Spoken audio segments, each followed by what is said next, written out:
ইউটিউবে কাজ করতে হলে কিন্তু আপনাকে কয়েকটা সত্য মানতেই হবে।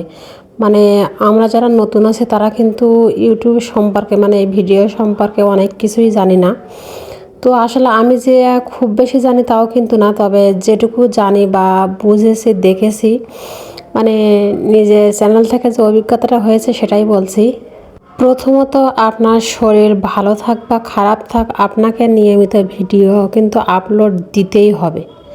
তো যে অবস্থায় যে পরিস্থিতিতে থাকেন না কেন আপনাকে মানে ইউটিউবে কাজ করা, আপনাকে এটা ভাবতে হবে যে ধরেন আপনি কোনো যে একটা জব করছেন, আর সেটা কিন্তু আপনাকে প্রতিদিনই সে কাজটা করার দায়িত্ব কিন্তু আপনার। আর সেটা কিন্তু টাইম মেনটেন করেই আপনাকে এই কাজটা করতে হবে। কারণ আপনি যখন কোনো অফিসে কাজ করবেন তখন কিন্তু সেখানে একটা নিয়ম আছে, তার নীতিমালা আছে। আপনাকে কিন্তু অবশ্যই সেই নিয়মের মধ্যে সেখানে পৌঁছাতে হবে। আর তার কিন্তু নির্দিষ্ট একটা টাইমও আছে যে এটার পরে সেখান থেকে আপনার ছুটি হবে বা আপনি চলে যেতে পারবেন। তো ইউটিউবের ক্ষেত্রে আপনাকে যেটা করতে হবে, ভিডিও তো প্রতিদিন আপনাকে আপলোড দিতেই হবে। আর আপনাকে কিন্তু অবশ্যই টাইমটা মেনটেন করতে হবে, মানে শিডিউল করে ভিডিও ছাড়তে হবে। টাইমটা মেনটেন না করলে কিন্তু আপনার চ্যানেল কখনোই গ্রো করতে পারবেন না। আপনি টাইমটা যখন মেনটেন করে প্রতিদিনই একই টাইমে ভিডিওটা আপলোড করা শুরু করবেন তখন কিন্তু মানে ইউটিউবে আপনার এই ভিডিও ছাড়লে কিন্তু ওখানে একটা নোটিফিকেশান পৌঁছাবে।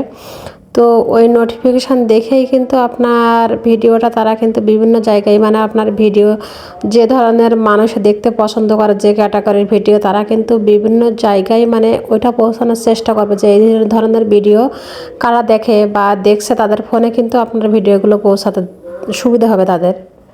আর একটা কথা না বললেই নয়, আপনারা কখনোই স্প্যাম কমেন্ট করবেন না। যদি বলেন যে স্প্যাম কমেন্ট কি, যারা নতুন আছেন হয়তো জানেন না, যে আমার চ্যানেলটা সাপোর্ট করো, আমি তোমার সাপোর্ট করব, আমাকে বন্ধু করো, আমিও তোমার বন্ধু করছি, মানে এই ধরনের কমেন্ট করবেন না। আপনার নিজের চ্যানেলেরও সমস্যা হবে।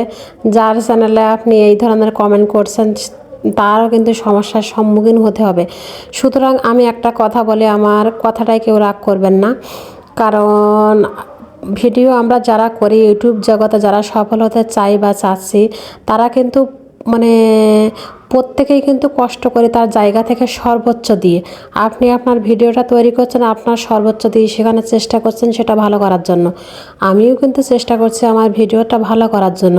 তো যদি এরকম কমেন্টের জন্য আপনার ওই ভালো ভিডিওটার সমস্যা হয়ে যায় সামান্য একটা কমেন্টের জন্য, তাহলে তাহলে আপনার এই সমস্ত করা ভিডিওগুলো তো বৃথা হয়ে যাবে।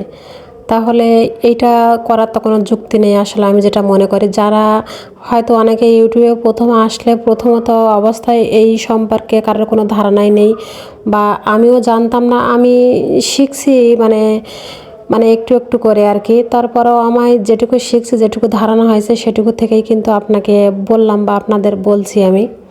যারা নতুন ইউটিউবার আছেন, আমিও আছি, তো প্রথম অবস্থাতে কিন্তু আপনার ভিডিওতে কোনো ভিউজই আসবে না, এটা স্বাভাবিক। কারণ এইটা একটু গভীরভাবে চিন্তা করে দেখবেন যে আমার মতো অহরহ পাবলিক কিন্তু ইউটিউবে কাজ করছে। তো যাদেরগুলো র্যাঙ্কিংয়ে আছে তাদের কিন্তু ভিউ হওয়াটা স্বাভাবিক। এইটা নিয়ে কিন্তু আমাদের ইয়ে করলে হবে না যে এর এত ভিউজ হচ্ছে আমার কোনো ভিউজ নেই কেন, জিরো ভিউজ কেন। মানে এটা প্রথম অবস্থাতে হবেই, কারণ আপনাকে প্রথম অবস্থাতে কেউ চিনবে না। কারণ আপনাকে চেনাতে হলে কিন্তু আপনাকে পরিশ্রম করতে হবে, কষ্ট করতে হবে, তারপরে কিন্তু সফল হতে পারবেন। কারণ সফলতার মুখ দেখতে গেলে কিন্তু আমাদের প্রত্যেকের কঠোর পরিশ্রম করতে হবে।